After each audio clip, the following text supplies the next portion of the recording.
What's up? By God, going, that's what's up, man. I mean, welcome back to the Pop Culture Shoot Election Day special. Wait. Oh, Jesus. Election Day 2.0 special. God, I freaking hate standard time. I don't like to use the word hate on anything. I despise it. And it messes up my whole week. So I got home.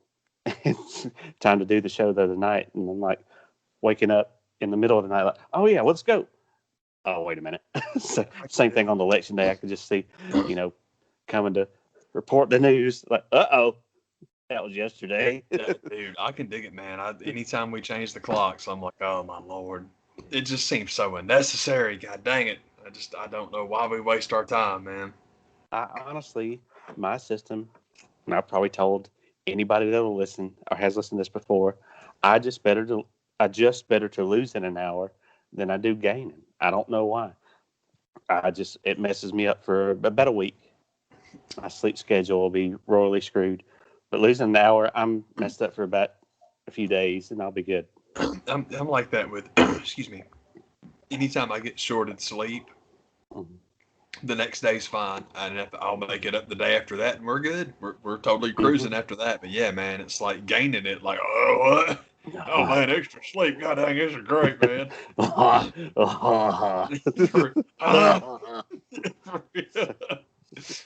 The more I get, the more I want. Oh, I can't stop now. Glorious sleep, I love you. It's just something about this time of year. It gets dark at 5 o'clock. It's already depressing enough as it is. Does it need to be dark too? Yeah. And I just when daylight savings time going out, and there's still daylight at 7:30. That's just how the world's supposed to look like at 7:30 in my head. That's the best way I know to explain it. Yeah, I always got like I have the worst association with like the winter time change, fall I should say, but particularly winter, because man, working retail, if I look outside and it's dark, I feel like my shift's almost over. So I love it whenever it gets dark real early, but it's a silly thing, and it's like, man, this is kind of brutal. I read a tweet last year that was quite funny. Somebody had rewritten Sound of Silence, and the lyrics were, "Hello, darkness, my old friend. Why are you here? It's 4 p.m." That's awesome, dude. There's some situations you find yourself working.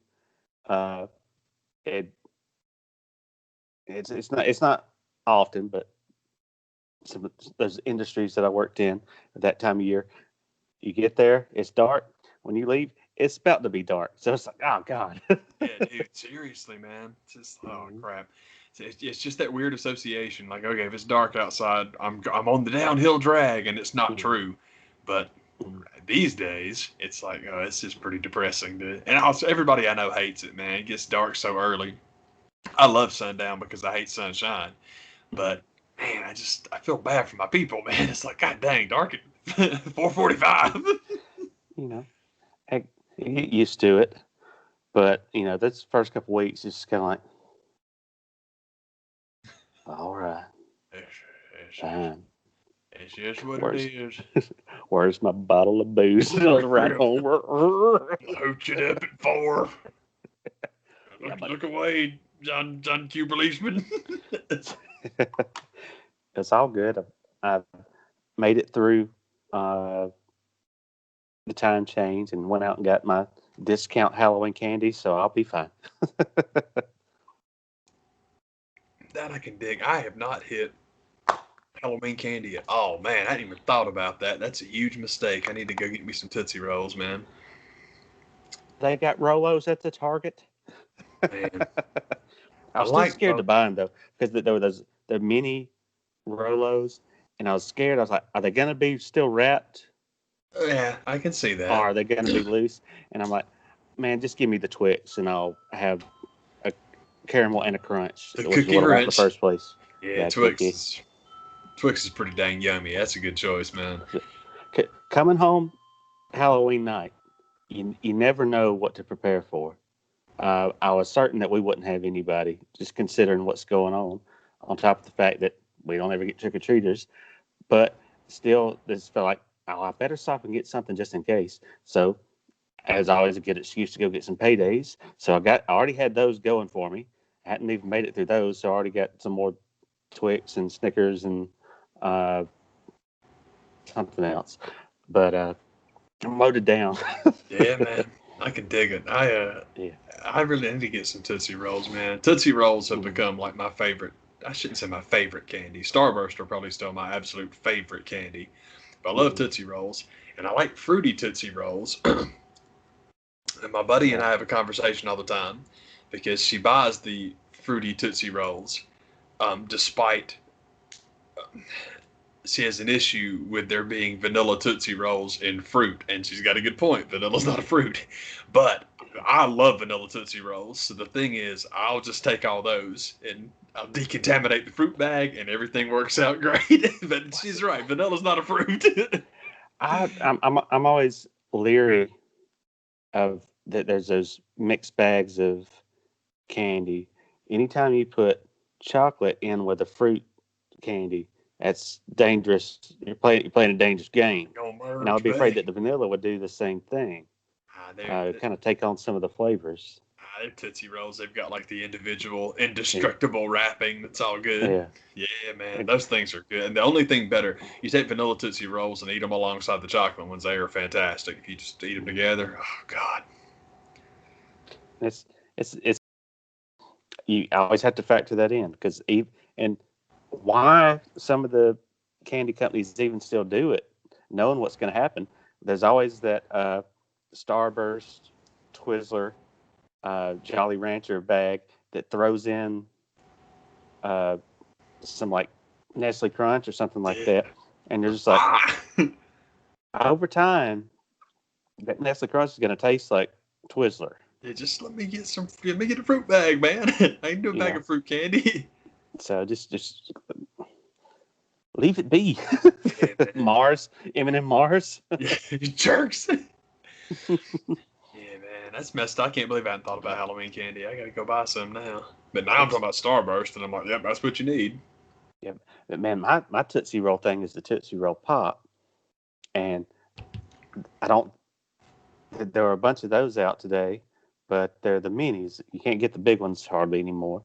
But then there for a minute, they were making the Tootsie Roll drops with it's the Tootsie Roll Pop without the stick, Without the and I don't, stick, yeah. I don't, I don't think those exist. But anyway,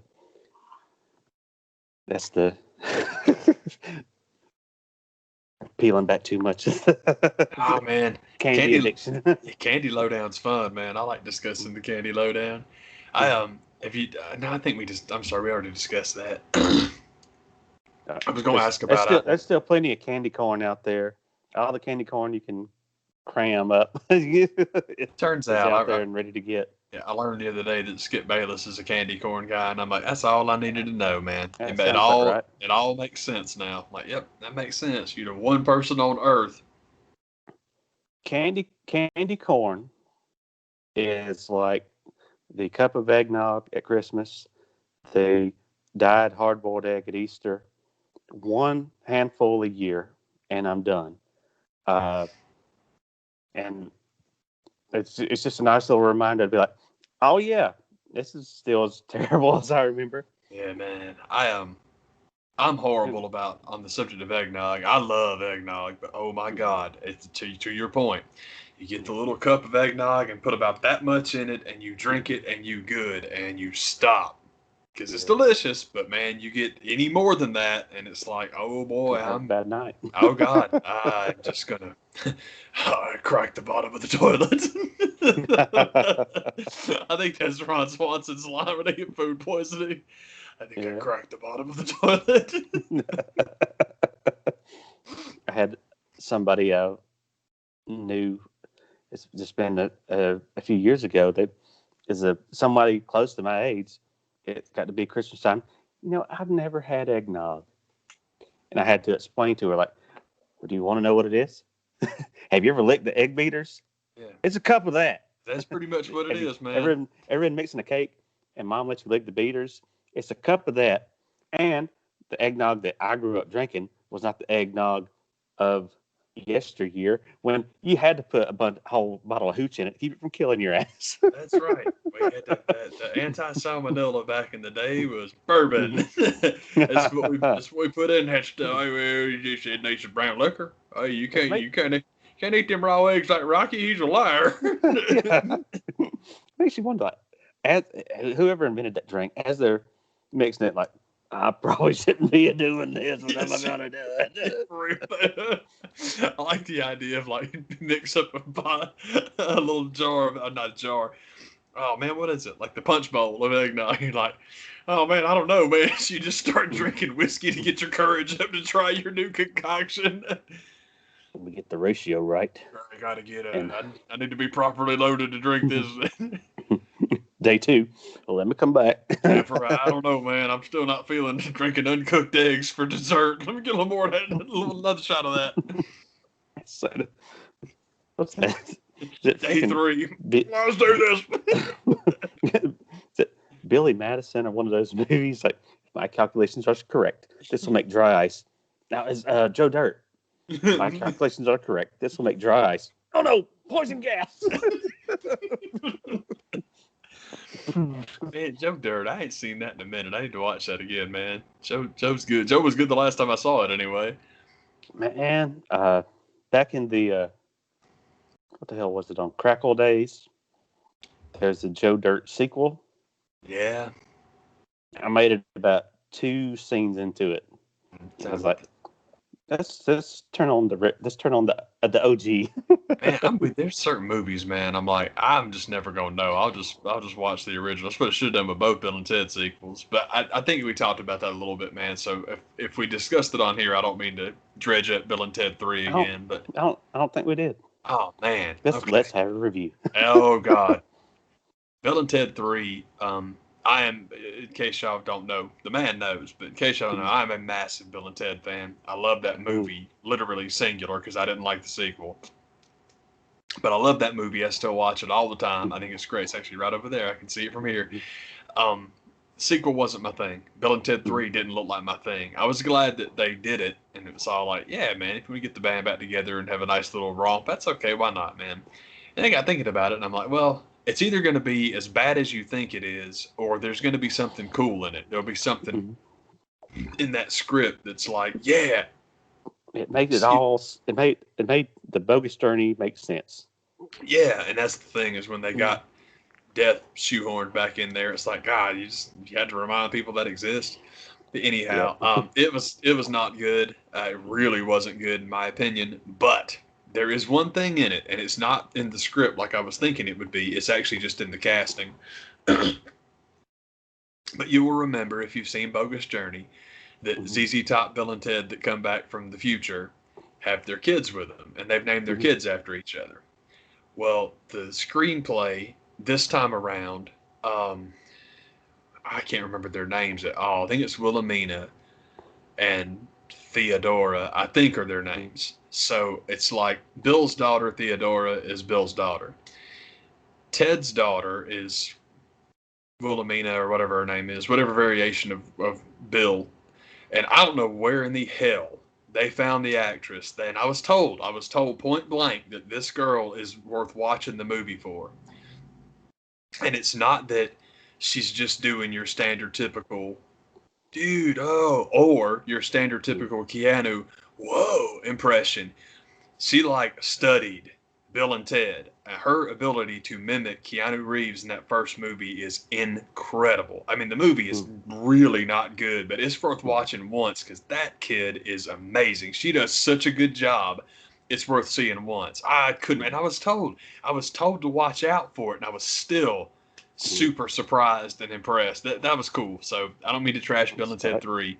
It sucked, but that one part of it was like, holy crap, that's impressive, man. I'm hoping that this is my year for Best Actress Oscar nominations. I want everybody to get one. I hope she gets one, and I forgot her dadgum name again. Jessie, whatever it is from Thinking of Ending Things. I hope she wins. Oh my God, she was incredible in that. But I would love it if Ted's daughter got nominated because she was really good in the big old pile of crap. Yeah, man. So that's my cruddy review for Bill and Ted 3. I mean, it could be worse. I could be talking about Conrad Thompson and Eric Bischoff, but I haven't listened to any more of that, so I don't have any more reviews for those. Yeah, that's cool. Yeah. I watched. Did you watch Halloween? I did not. I haven't seen. I haven't watched. It's worth the look at. Worth the drive, brother. I don't think I caught up with anything. I got behind because I was out of town for a minute, so I came home and just fast forwarded and watched all the revival stuff. So I'm caught up on their stuff, and I saw I did see Kenny Omega and Penta. I hate that it couldn't have been him and Ray, but I love Penta. I don't mean to diss him. It's just that, I mean, the circumstances. I hate the guy got hurt. So I watched Kenny and Penta, and I don't remember who else I saw, man. But NXT, man, I still haven't got my freaking DVR situated to where it'll record them anymore. So I'm like, dadgummit. So that one I did not get. I thought it was going to be the night of the Garganos when they kick off the show with Johnny winning the United States Championship, and he came out in his Jack Skelton attire. And speaking of movies, that's another movie that you can add to the list. I just don't love as much as some people do. Nightmare Before Christmas is fine, but it's just the people that love it. I'm just like, not my deal. Hocus Pocus, that's another one. I just don't love it the way people tell me I'm supposed to.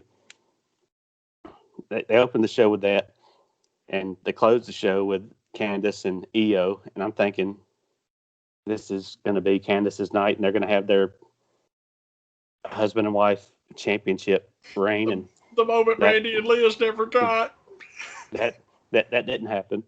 Well, I'm good with that because Candace LeRae is good, but come on. I thought that's where they were going with it. No, I'm with you. Storyline wise, I hear you. It's both matches end with a person in a ghost face scream mask interrupting, and that's been, and I maybe it'll get revealed tonight when I watch the show of who was behind the mask, and it didn't look like the same person because the person in the ghost face mask during the Gargano match looked like a guy, and then whoever, and I think it was supposed, the rumors were it was going to be somebody that couldn't show. I don't know. I don't remember what it was based on. But the person who interrupts in the women's match looked like a chick. So my natural suspicion was David Arquette and Courtney Cox. Makes plenty of sense to me. Yeah, I hope that's what it is. Or Drew Barrymore. It could have been Drew. Yeah, Drew could get in there. Scream. The next Scream movie's come out. We got to promote it. We got to get David Arquette back on NXT for another run. That's right. David Arquette needs championship gold to promote his movie. I like that idea. That's right. We're bringing back every WCW idea. We're spinning the wheel and we're making deals. Let's bring back David Arquette because I love that. Arquette is champ. It would be worth David Arquette. This is really mean because I think he's apparently a pretty nice guy, but it'd be worth David Arquette getting the NXT title if the curse of, oh, you're the champ, well, you're injured now. That'd be cool if it kept that going. Yeah. We'll work it, brother. That don't work for me, brother. Don't let that dude. Real. That's other cool stuff on the show that's worth watching. The cinematic Cameron Grimes and Dexter Lumis match was it was fun. I dug it. It felt more like a House of Horrors match than any of the other cinematic stuff, but it had plenty of the Michael Hayes cameo comes out and you can understand the word he's saying, but you can tell who he was. That's all he really needed. That's seriously, man. It's Michael Pearly, Sexy Hayes. That's all you need to know, man. Yeah, but I'm glad that one went well. Loomis, I don't get. That's not my thing. but I love Cameron Grimes, so that's really cool. I want them to do well, just because. And apparently, like I think it was Corny was talking about Loomis on Twitter as a great guy, like just kind of had just always a game. He's just up for it. He's cool, so Mhm. I always like that. That show Loomis is that guy that just has that really good look. He's got that Nathan Jones thing. Yeah. He's got that look that Vince is all about, but there's just not much there. Yeah, I think so too, and it's cool. So it's like my thing with guys that are limited in ring. When you find out dudes like that have a good attitude, it's like, man, that'd get you a lot of goodwill. Man, I love that. Guys that work hard and try. I mean, it's basically dudes that I don't know, man. It's not like you have to know you're not good at this, but it's cool. At least you got a good attitude. I think that's cool, man. Mhm. It's like I was gonna say it's like Adam Cole, but it's not. Adam Cole's the complete opposite of anybody that's that talented. Mhm. Nobody that talented should be so level-headed. And Adam Cole's the nicest guy in the world. It's like that's just the coolest thing ever. Like I'm obsessed with up down down because I figure I better get it in now before they take the shit down. I can't believe that. I just still can't believe that that's actually. I don't know, man. I could be wrong about that, but that whole thing just seems, again, like we talked about, man, copywriting birth names without the contract signee knowing it. That just doesn't sound like a thing to me. But Paige and whoever the other one is, God, who is it? Who is the other one that's like so up in arms, like not shutting my shit down? But it's funny that we were talking about people winding up on OnlyFans. That's the only one that he's allowing them to do. That's just like, oh my Yeah. God, that is pathetic, man. Get out there and show that coot. The interesting thing about that, and people gave Paige so much shit for all that stuff, and it's like, the world's still turning, and it's okay. Everything's cool. But yeah, as far stuff like that just makes me nuts. Especially, I won't name names. I've done it on here before, and I apologize. I won't name names this time because that was stupid of me to do it in the past. But things like that only make me crazy because of the double standard. Because there's lots of people that do shit like that all the time, including everybody's favorite diva, and no one ever says anything about her shit. And that's cool. I'm actually quite happy that you don't. I just wish the same thing was extended to Paige and whoever the hell else has done that stuff. Man, who fucking cares, dude? I think that stuff. Well, don't get me wrong. I know why people care. These are like really attractive girls. But as far as like giving them crap about it and being negative about it, that part I don't understand. It's like, come on, man, you gotta be kidding me, man. But again, ultimately, either have a problem with all of it. It's steroids. It's steroids in baseball, sports in general. Either have a problem or don't. But don't pick and choose. Don't be okay with Jeff Bagwell being in the Hall of Fame, but if someone suggests Barry Bonds goes, you crap your pants. That's stupid. What? Yeah, for real, man. Bonds is only the best player of all time, and I'm talking way before he found out what a syringe was. Yeah. I don't. The double standard to me comes in with they introduced storyline into Selena Vega's Twitch stream when somebody showed up at her house, and I was like, how did this become a problem now? Yeah, I don't understand that stuff, man. It's like, I don't know. I don't get it. What? Bianca or somebody showed up at her house on her Twitch stream. They were good. And I don't know if that was maybe that was the thing. It wasn't a WWE idea that when the business for themselves, tried to incorporate stuff like, let's get a storyline going. And they're like, no, we didn't approve that. Yeah, how dare you? How dare you? That is how they act. Seriously.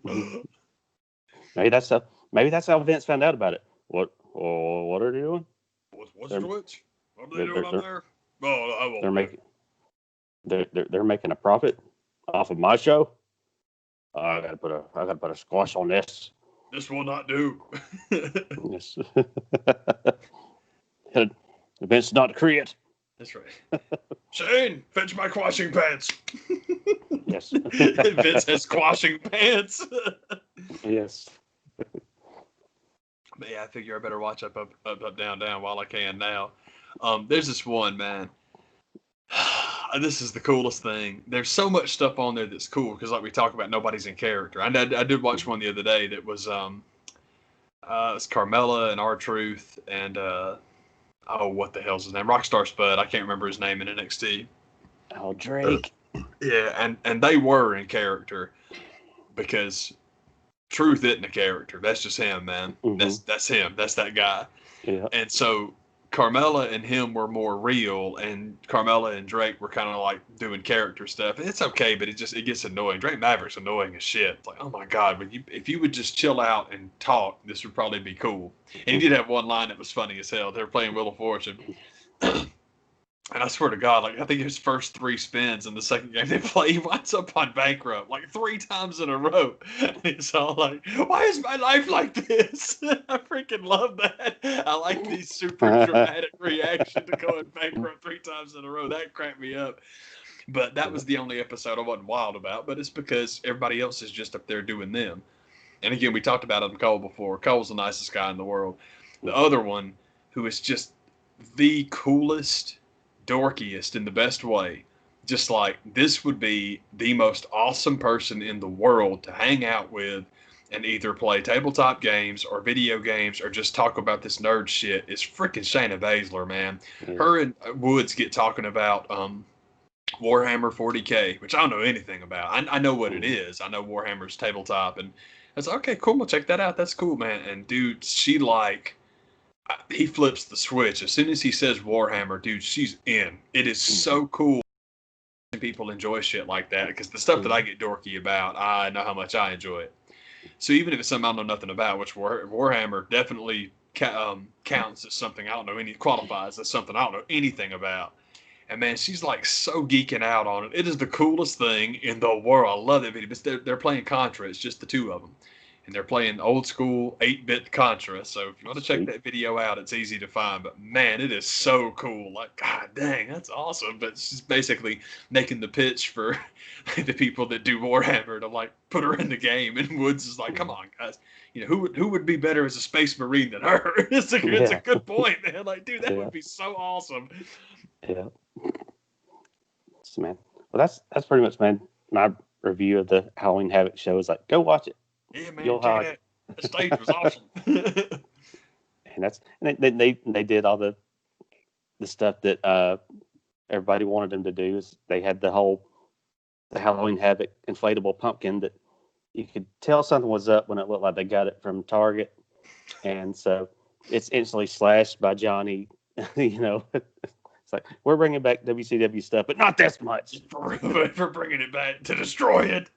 Yeah, but that was the bookend to his Jack Skeleton get up. Is Candace is in the Sally stuff. So like that even more made me think like they're doing it.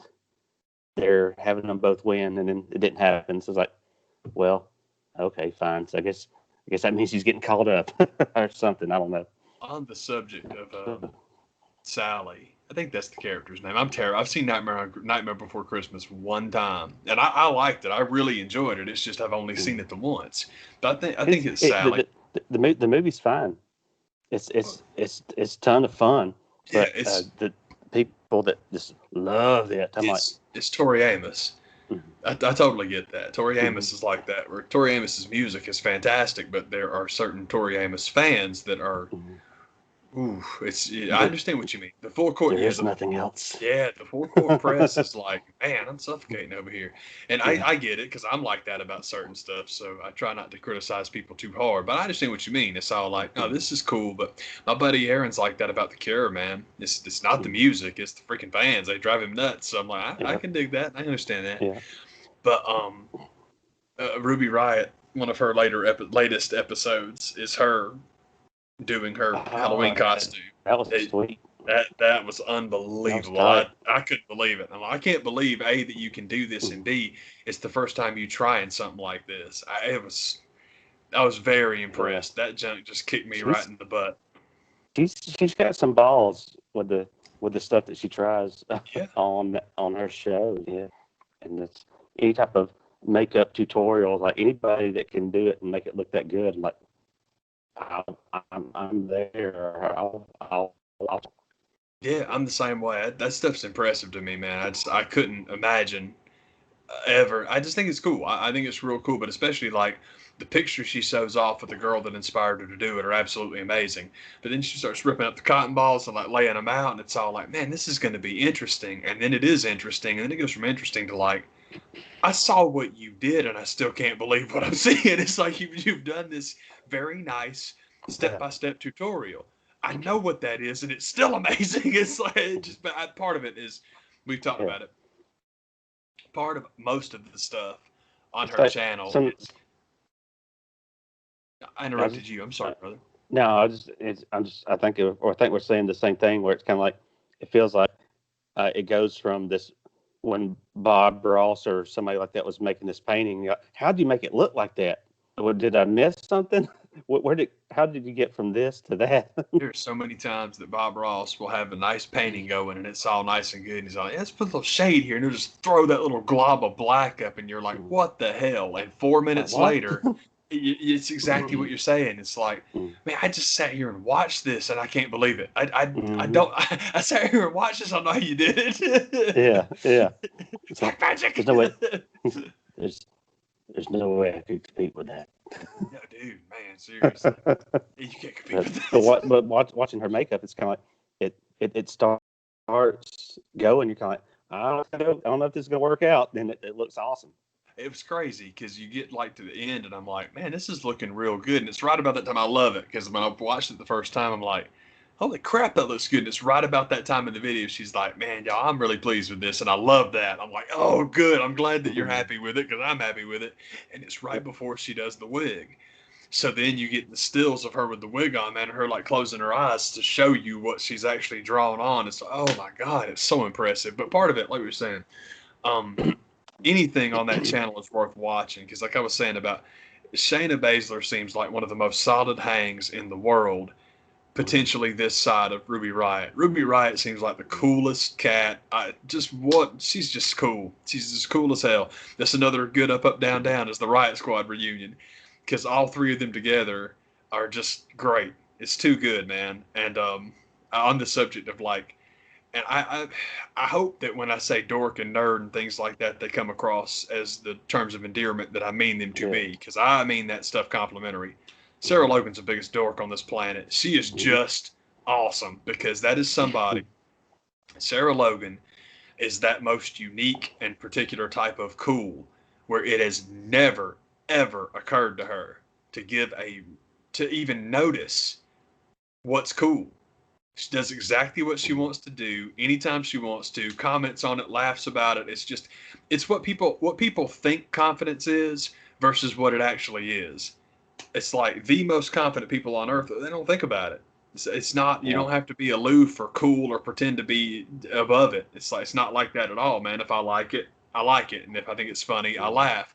That's fantastic omni confidence. I love people like that. I love it. That's why it's very fun watching people enjoy things. That's what's cool about Baszler talking about Warhammer, Ruby Riott talking about anything. So we talked about with the makeup tutorial where Sarah's doing her makeup based off of Ray Rose instruction, but no pictures. Oh That's a man. cool. That's a cool episode. That's a really cool episode. I feel bad for her though, 'cause she's like, man, I was really proud of that. It was all like, Yeah. dude, I would have been. I can't do that stuff at all. But at the same time, once you see Ruby do like Sally, it's like, well, yeah, I mean, she's obviously really good, so her standards are going to be different from mine. And Sarah Logan Yeah. apparently wears about as much makeup as I do, so it's different for her too. Yeah. But that being said, Okay. that's a question I would love to ask: is if Sarah does when she does I mean, they're not actual tattoos, but all of the decorations, like the paint.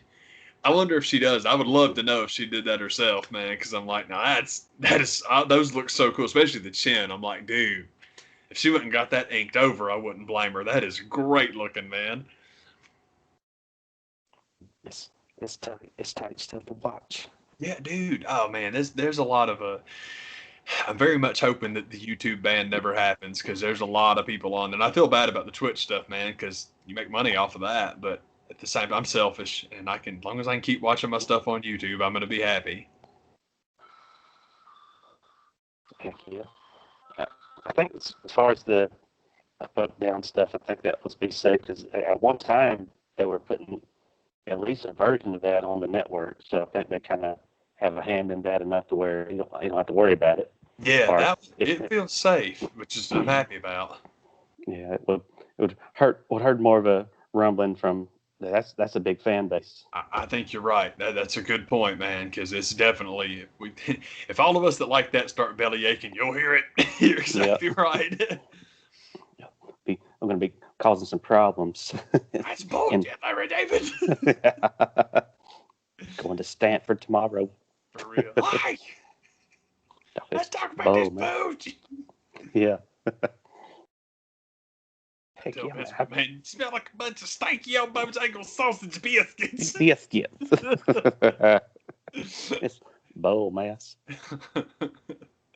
I was telling Jared that Pageant Talk showed up in my feed. I've been watching a lot of SNL clips, so Pageant Talk showed up and I watched it today, and I forget how much I love that clip. And again, half the jokes aren't even funny. It's just that it's Galifianakis yelling everything like it's one run-on sentence, and it's funny as crap every time he does it, no matter what he says. I wrote that song. Welcome to Pageant Talk. Like, what do those two sentences have to do with each other? I love it, man. Man, that's what I'm back into is, just checking out all the SNL stuff, and I watched the John Mulaney episode this past week, and I enjoyed it. I didn't see it the night of because of the time change, and I was knocked out. But I caught up on the YouTube the next day. There was some good stuff on there. Yeah, man, I'm the same. I watched it. I definitely watched it, and I dug it. But I honestly can't remember why. And part of the problem, to be honest with you, is that one of the clips that keeps showing up, all the YouTube suggestions is "What's That Name?" which I love. I love that episode of "What's That Name" he was on, just because Bill Hader is God, and it's just too funny, man. Those guys, they don't have wives. I hang with a problematic group of bachelors, and we call ourselves the Squad. Such a stupid line. Those guys, they don't have wives. It's so dumb, man. But my favorite thing about that is it's so stupid. But I think my favorite joke in that is like, you have the first two questions about celebrities, and I love his first response to John Mulaney. He's all like, he rings in and he's all like, Chrissy Teigen, and he's like, right, that's right. $5 to you. I don't know why $5 to you is so funny to me, but the fact that the money goes from $5 to 10 grand to like, I think it's 10 million. I think it is. I can't remember what it is now, man. I think it's 10 million or something like that, man. But that's the whole thing. Whenever the bridesmaids come out, it's Melissa Villaseñor that he's talking to because he's gonna guess her name. And it's all like, do I have to look at her in the eyes? Do I have to look at her face while I guess? It's like, right in the eyes for $10 million. What's that name? $10 million. Sorry, man. Cough. But yeah, we were discussing that earlier, man, that Stefan has been one of the things I've been watching a bunch of. Like, no idea that Mulaney wrote those. I wouldn't say no idea that improvised is not the right word, but sprung on him. We talked about it, man, that when you watch those, it's like, there's no way he knew what the prompter was going to say. And it turns out that is the case. They would do the run through, and it's why the club names usually work. Like, you can't just come, spicy off the top of your head. You have to know you're going to say that. But a lot of the things that they would have him read whenever this place has it all, he would change it. So whenever he's reading it on the show, it's the first time he's seeing it. And I love it. I think it's very funny that the whole point of Stefan was to see how many times John Mulaney could make Bill Hader laugh. But at the same time, I'm not here. We've talked about it before, man. Che and Jost are not really my guys. There have been occasional jokes on there that are really funny. Like, I thought Colin Jost's joke about the Texas congressman or whatever, there's more important things than living. That was funny. That joke about where it's like the Texas whatever was quoted as saying in relation to COVID-19, there are more important things than living, which coincidentally is also the slogan for the Kentucky Fried Chicken $20 fill-up. Absolutely love that. KFC $20 fill up. There's more important things than living. But in general, they're not my guys. And the whole, well, I've written a joke for Michael Che that he hasn't seen, and Michael Che's written a joke for me that I haven't seen. I'm like, oh crap, y'all's most famous bit you ripped off. I didn't like it anyway, because my problem with that bit is it's always, oh, how, what kind of racist joke can I make Colin Jost say this week? It'll be hilarious, and I'll be mock offended. It's every time. Every time Che writes a joke for Jost, it's, oh, I'm going to make you say the N-word this week. It's going to be funny. And I'm like, y'all, this sucks. And it sucks even worse when you realize they ripped it off. Like, crap, man. Yeah. But, yeah, there's Saturday Night Live does a lot of compilations for YouTube, like the every whatever of all time. Like the Californians have, I think, 3, and Stefan's got 5 because there's a bunch of them. But dude, that junk, I love Stefan, man, but I feel bad for him. There's a couple of things he just cannot say without laughing, and it's great, man. Mm-hmm. That's some good stuff out there. Yeah, man, it's true. It's weird. SNL clips are so interesting on YouTube because it's like, I don't religiously watch the show, but it's incredible how often, how many of them I have not seen, how much stuff shows up with clearly like cast members that I know. So it's like, well, I know what era this is. God, how much of this did I miss? Because apparently a lot, because there's so many things that come up. I have no idea what this is. That's of the John Mulaney shows that he's done. He's been one of the regulars for the past 3 or 4 years now. He's at least there one night, and it's his Broadway musical stuff that it's been like his thing to do. It's always fun. I totally agree. I enjoyed the one the other night because I was telling Jared that it's always fun to see if you can pick out the songs they're doing. Mm-hmm. But I love Les Miserables anyway. But man, the 3 days more, I'm like, yeah. Good God. It's like there have been a couple of, I mean, God knows they do way too many election and politic jokes. But just the whole point of like, God, if we can just make it through these 3 days, which, I mean, everyone knew that wasn't going to be the case because of the count, but still, at least going to the polls done. Yeah. But I enjoyed that. I thought it was quite good. And the other one, honestly, I thought when they had Carrie on the first time as Joe Biden, the mute button joke, people that like Trump obviously didn't like the joke, and they would be offended by it and get all huffy because it's just, that's what it would be. But that joke was perfect. It was absolutely perfect because that joke was not about whether or not you agree with Donald Trump. That joke was about oversaturation. I don't know anybody that likes him enough to not be tired of this bullshit. I mean, everyone is sick of this show. So that joke was fantastic. I was like, now that, I just couldn't believe it. I'm like, dude, I'm very happy that you showed the restraint. If you're one of those no good liberal heathens in the writer's room of SNL, to just not be like, don't talk about policy, don't go in, just talk about the situation. Same thing with 3 days more. It's just like, God, I can't wait till we're out of this. And I think everybody can relate to that. So it was quite good. But I also like I like the fact that in a lot of ways, these novelty underpants are like the country. How many YouTube comments are like, yeah, America's definitely a disregarded pair of underwear these days. That sounds about right. It's too accurate. Oh, last thing about New York Musical. Again, I don't want to sound like I'm dissing, for God's sake, her name just Maya Rudolph, because I love her too. Yeah. But I don't know when she became everybody's favorite cast member. But I'm glad they brought her in to sing that song, because that's a cool song, and you need somebody with serious pipes to do it. And Maya's got those. Got them from her mama. So it's like, that was cool. Yeah. I thought that was really, really cool. Yeah. The coolest Maya Rudolph line reading has nothing to do with Saturday Night Live, and has to do with Big Mouth. She's the female version of the monster that torments the kid on that show. And I didn't realize it was even her that did the voice. I should have, but I haven't watched enough of the show. But I understand. and I learned that she was on Conan O'Brien's podcast a few weeks ago, and just her character has this line reading of bubble boy. Oh yeah. to just to hear her say it, it's just like every time she says it, I crack up. Bubble butt. Yeah, it's one of those things. It's like the joke on Friends where they're talking to, I can't remember what it is that he says, man, but Joey says some line, and they're like, "How can you make that dirty?" And he's like, "I can do it with anything, like chicken salad." It's like that. It's like you can make anything sound bad if you put bubble bath. And it is funny. It is funny because there's this weird like sub octave that she reaches when she says it. It's funny anyway, but it's hilarious when somebody with that voice is like, "That's funny, man." Yeah.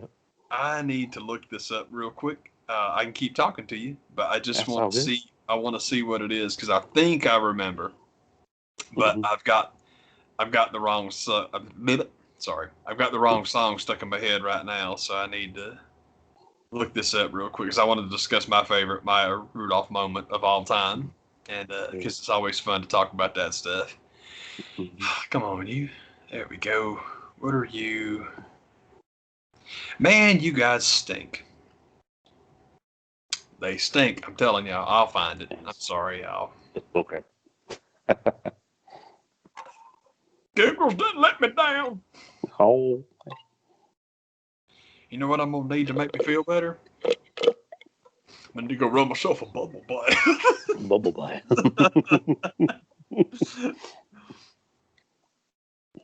Oh man, what is wrong with this? I shouldn't say what's wrong with this. It's like what's wrong with me? Can't find this thing anywhere because I'm wrong? What is wrong with him? Yeah, I love that, man. What's wrong with him? Golly, I can't believe I can't remember what it is now, man. And I'll tell you what the problem is because I got a different song stuck in my head because it's the same thing. It seems like, God, I'm gonna blow this, and it really makes me mad. But there's the scene in Away We Go where she's singing, she's doing the a cappella song.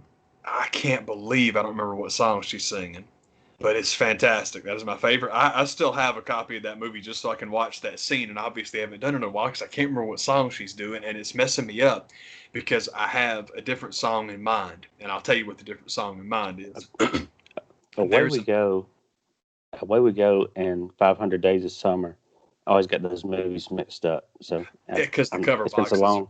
The cover boxes are damn near the same thing. Mm-hmm. Yeah, sepia tone. I want to say it's Mr. Tambourine Man by Bob Dylan, but I just don't know if that's right or not, and I hope I'm not incorrect. But the song I have stuck in my head, there's an old band from I should know this. I think it's Australia. I don't know now. I think it's Australia. They're called Hunters and Collectors, and they had this song called "Throw Your Arms Around Me" that was a real big deal, especially radio in their home country. Pardon me. And after Muriel's Wedding came out, and everybody associated with Muriel's Wedding enjoyed the windfall from that movie because it cost nothing, and they released it, and it was a nice hit in Australia, and people dug it, and then it got released worldwide, and all of us freaked out because it's great. And one of the reasons it's great is because it's a real good movie. The other reason it's great is because Toni Collette has been a goddess actress her whole life, so all of us love Toni, and we all pull for her. So she did a movie with the same director, Rachel Griffiths is in it, a lot of the same cast, totally not a sequel at all, no, totally different story, but it's called Kazi. And it's about this group of, it's not really mental patients, it's people, it's kind of like a hospital for people that are like exhausted mentally. So what happens is like the range of characters is vast. Some people have like very, very serious psychological issues that require medication. Other people are just burned out, so you get the nice big spectrum. So you have people all over the place. And there's a scene where Toni Collette is off by herself singing that song a cappella. It's one of the baddest things you will ever hear in your life, because as good of an actress as Toni Collette is, if she wanted to be a rock and roll singer instead, she could have done it. It's unbelievable. And unfortunately, because it's a scene in a movie where an actress I like is singing a song a cappella, I have Hunters and Collectors stuck in my head, and that is not who Maya Rudolph is singing, but I can't get past it. It seems like it's, I'm gonna say it again. It seems like it's Mr. Tambourine Man. I hope I'm not wrong, but seriously, Kazi though, it's about them wanting to do the musical, the Kazi fan tutti by, honest to God, one of the massive. I don't remember who wrote it. I'm terrible about classical music. I think it's Mozart. It's one of the huge ones. But they want to do the musical, and they have to find people that can sing, and it's just her chilling in this room by herself singing this really pretty song, and the song's cool anyway. But the Toni Collette version is like body slam you fantastic. Like, oh my God. I love stuff like that. I always love it when you come across like a one scene that just kills you. It's like if you guys saw the review on this here YouTube program that we did for, I mentioned earlier who I wanted to see but win Best Actress, even though I can never remember her last name. But I'm thinking of Ending Things. Just the reading of that poem in that movie is worth watching. If you watch that and then cut it off after that, you're only out half an hour, but it is absolutely incredible because I just thought it was amazing. Excuse me, Maya Rudolph singing in Away We Go, Toni Collette singing in Kazi. Similar vibes, man. It's great stuff. I'm gonna watch all three of those now when we get done here. I'm gonna bust them all out. Yeah, man. Heck yeah, man. Oh man, that's that good stuff. And then I'm gonna watch Ric Flair's "You Cried the Blues" promo. I can't help. I'll tell you this. I used to always think whenever I go to acting class, man, I was like, man, anytime they ask me to do a monologue, I'm doing a Flair promo. It's going to happen. I'm going to do a Flair promo because we had to do this thing one day where we were talking about we had to do a cartoon for our commercial for the Cartoon Network. And you could pick any accent you wanted to do. You could pick any voice you wanted to do. So I read the Cartoon Network promo like I was Hulk Hogan. And I was pleased with how it turned out. I thought it was funny, man, because basically you just make crap up. And when you get to the end and you talk about Cartoon Network's new fall lineup, la-di-da, you know where I'm going with it. Whatever you say, what's it going to do with Hulk Hogan and Cartoon Network's new fall lineup? I thought it was great. I was very pleased with how it turned out. Yeah. It's Comedy Cartoon Network's new fall lineup. Yeah, dude. Hey, brother. You know, I wanted to do Ultimate Warrior. The Ultimate Warrior is the one that we do between ourselves, man. But the thing with doing Ultimate Warrior, man, is I knew if I hit punch through the veins, nobody would get it. So I'm like, I'll save that for the worthy audience. I'll save that for when I'm talking to the man. Thank God Ted Turner's a Hulkamaniac, brother. Oh, my God. I thought that should have been the Trump 2020 slogan. Trump Fits 2020. Thank God Donald Trump's a Hulkamaniac.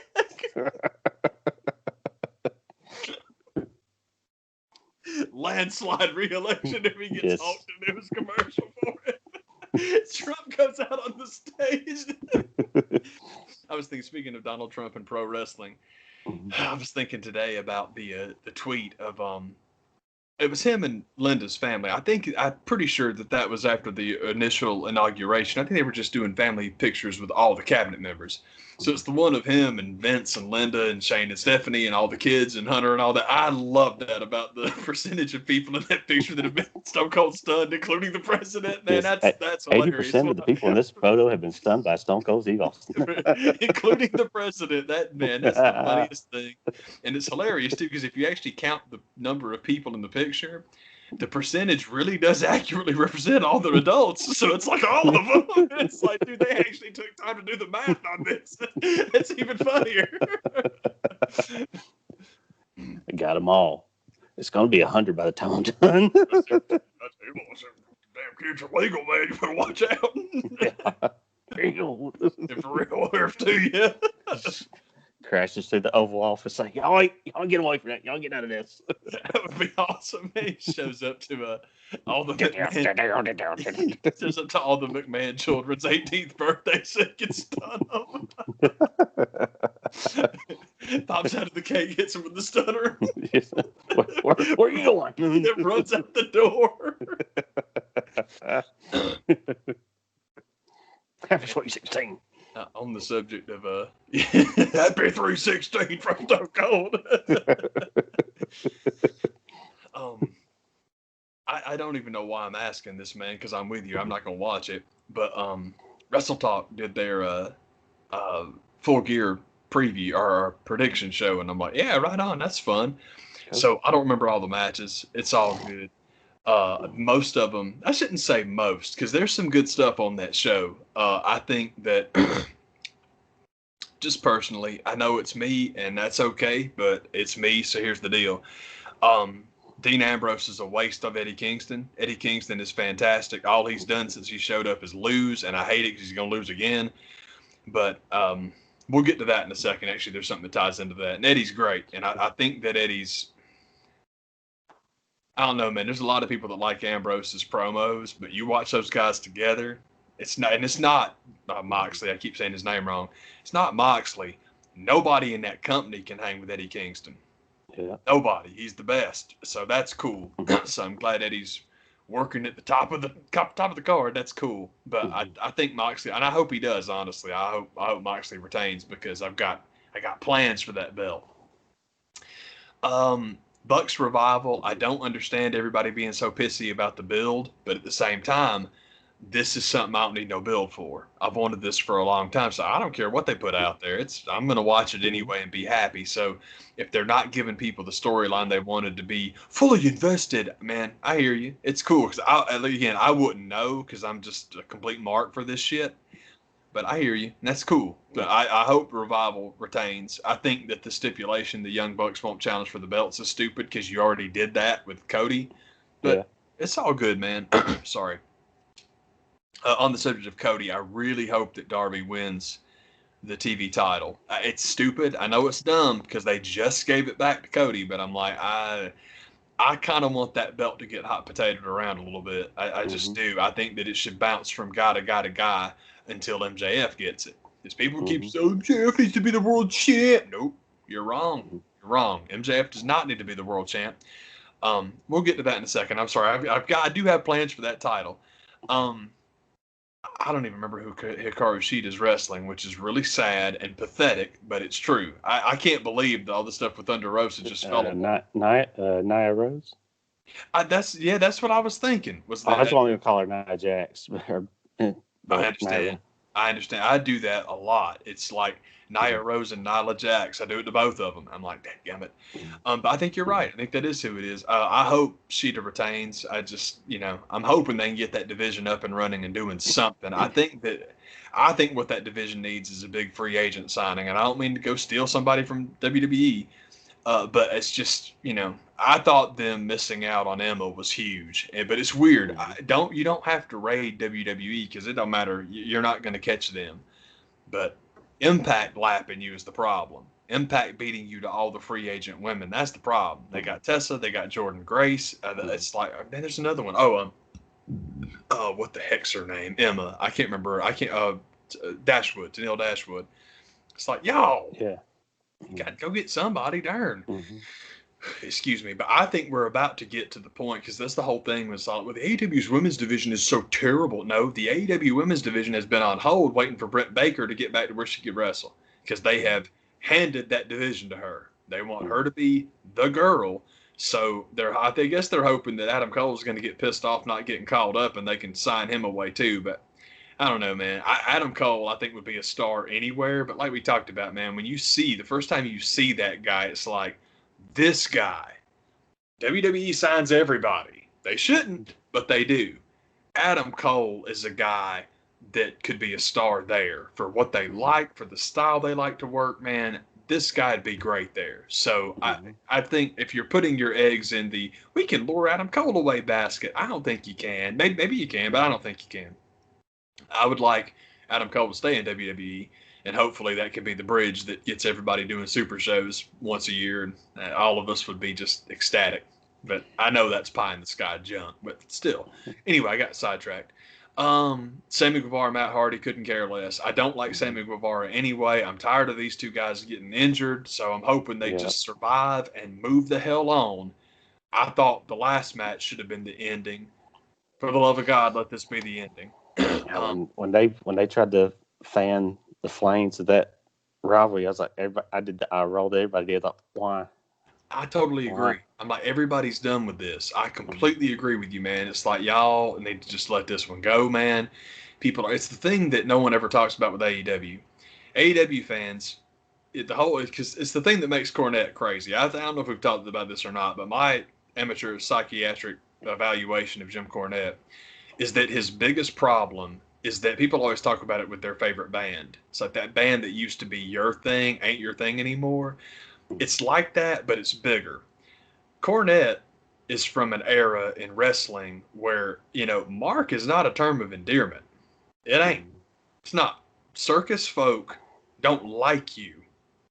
You're the butt of the joke. Cornette's a carny. He don't like you.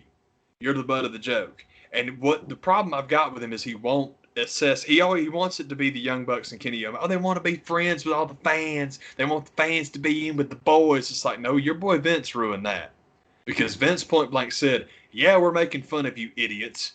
You want to keep giving me your money? And with Vince, the answer was yes. With everybody else, the answer was no. That's why everyone else went away. So the resurgence in wrestling that you've got now, it's because it's this insider, cool kids, punk rock thing. But in punk rock, the guys on stage don't usually hate the people in the audience. Sometimes they do, but not always. Usually it's a scene thing and everybody's cool and it's like, yeah, man, we're equal. I just got the microphone. But a week from now, you find a buddy that plays the guitar, hell, you can have the microphone. That's the attitude. That's what punk rock is, and it's what wrestling is now too. And I know he would never get that, but that's okay. He don't got to. But that's the problem, is that the marks are in the business now. It's like, yeah, you're right. That's what's going on. Is people that grew up loving the shit became wrestlers. I'm sorry that you grew up in the wrong era for that to happen for you, but still. Anyway, I've gotten way sidetracked. The point I wanted to get to is the Kenny Omega Hangman Page match, and this will tie into Moxley. We talked about it a little bit last week. I'll say it again now. I hope Hangman wins. I genuinely hope Hangman Page beats Omega. FTR beats the Young Bucks. Hook or crook, it can be funky or whatever. I would like it if they would beat them. Like I said, I like the idea. I thought that was a good way to build that story. Is like, we come to this company that you guys helped build, and we got here before you did. What's your excuse, man? This was your tag division, but here we are. All this team. Oh, man, fuck the Revival. We got nothing for those guys. We're the best tag team in the world. You start your own company, and we get the belts first. What's your damn excuse? Then you have the match, and the Revival beat the shit out of them. That's what I was hoping that angle would be. Like I was saying, I thought it would be cool if the Revival won the belts by cheating and then beat the Young Bucks clean. And I know that's a lot of losses for the Bucks, and that's a lot of losses for Kenny, but Vince is not booking this shit.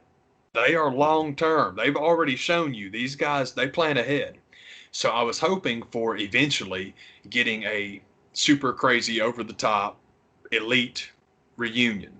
I'm hoping that it will crescendo about January next year, because I got plans for January next year. But anyway, sorry, the point being, Bucks lose to the Revival. So they go further down in their we're going to be bad boys slide. Kenny Omega, who has already brought the cleaner stuff back, loses to Hangman Page and further goes into his descent. So breaking that stuff up, I think that's cool. You can have the Elite go on a run. All that's good. But Hangman Page wins the title shot. Hangman Page beats Jon Moxley. Hangman Page then challenges Pac, because that's the match we should have got. And then in his second title defense, Kenny Omega comes back and gets revenge, and it's 1-1. And put that 1-1 in your back pocket, because you don't have to have match 3 or a payoff for that for a long time. Long time. You don't have to. You can come back to that later. As a matter of fact, I think the payoff match between Kenny and Hangman would be better if it was non-title, because then you've got the personal issues thing. It's cool. I really hope that's what they would do.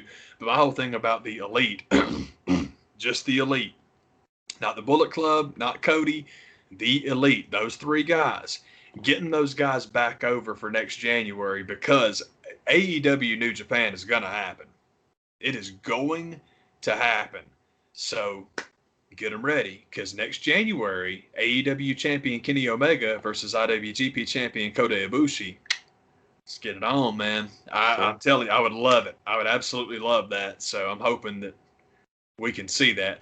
And also, I don't know who the tag champs are going to be at that time. I hope it's Evil and Sonata, but they've gotten so far away from what they were doing with those guys, and I really don't know who the prominent tag teams are now. But Young Bucks challenging for the tag team titles, the heavyweight tag team titles at Wrestle Kingdom. Do it. Do it. It's awesome. Excuse me, but Kenny and Ibushi is the main thing because everybody wants that, and I don't see why not. Kenny Omega is clearly, excuse me, it's hard to say the future of AEW. The near future of AEW. Ibushi's knocking on the door in New Japan. This will be fun, man. That'd be awesome. I hope that's what we're gonna get. But in the meantime, because again, all that stuff is way down the line. But I just think that Jericho had the belt for a minute.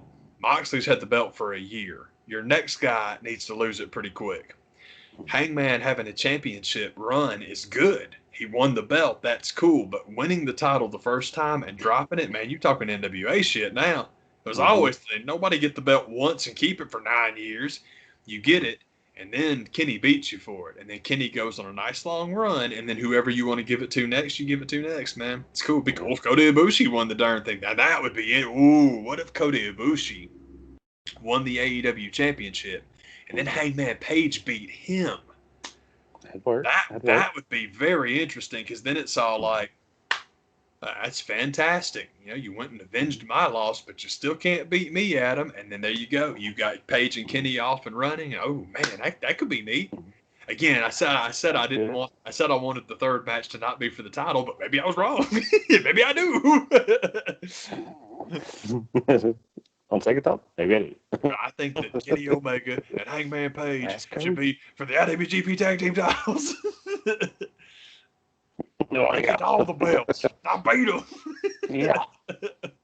I beat everybody. Thanks, Bob. We'll put that into consideration. Give me the belt. It never happened. Okay, all right, cool. Then what? I beat everybody. That's so awesome. Why are you asking me, man? That's your cut right. That's your cut right. Where y'all been? Sounds like a good show to me. Yeah, man. I'm forgetting somebody, but excuse me, it don't matter. It don't matter to Jesus. But seriously, back to Sheeta. I think Sheeta retains, and then eventually Britt will take the belt off of her, man. That's what I think the plan is. I think Britt being the champ's been the plan the whole damn time, and it's just she got hurt, and then she got hurt again, and it's like crap. Got push pause button on that one. I got to say, man, as far as the stuff they book her and Tony Schiavone to do, I've never seen Schiavone in more Mean Gene situations. He's really good. He's actually quite good at it, but it's like, now that's just kind of cool, because I just wasn't thinking they would do that. And it's like, all right, go on, y'all. Because most of, you know how it is with me with most pro wrestling, most outside the ring stuff, I'm like, good God, it's just not my thing. But that stuff's pretty funny. Britt's funny, man. So it's like, all right, y'all can have fun with this. But Tony just kind of lapdogging her around is like, I don't know who came up with this idea, but that's funny. Yeah. It's pretty cool, man. Oh, God. Yeah. Speaking of funny, I finally saw, I'm sorry, what you were talking about from a couple of weeks ago, back to Saturday Night Live. And it was the all the people kind of mourning if Trump's not president anymore. Yeah. There was a line in that I thought was great. I thought it was hilarious. And it's so funny because here's the stereotype out the window, because all of us libs are not supposed to be able to laugh at ourselves. I thought the funniest line in it is that girl, hating Donald Trump is my personality. If I don't have that, what am I? I thought that was awesome. It's like, hating Donald Trump is my personality. Oh my God. That was so messed up, man. I just won't know what to do with myself. For real. So, dude, what am I supposed to do?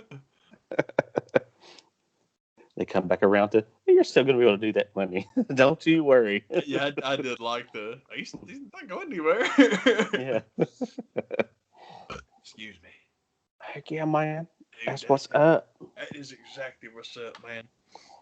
Y'all be cool, man. Appreciate you. Heck yeah, man. Bye.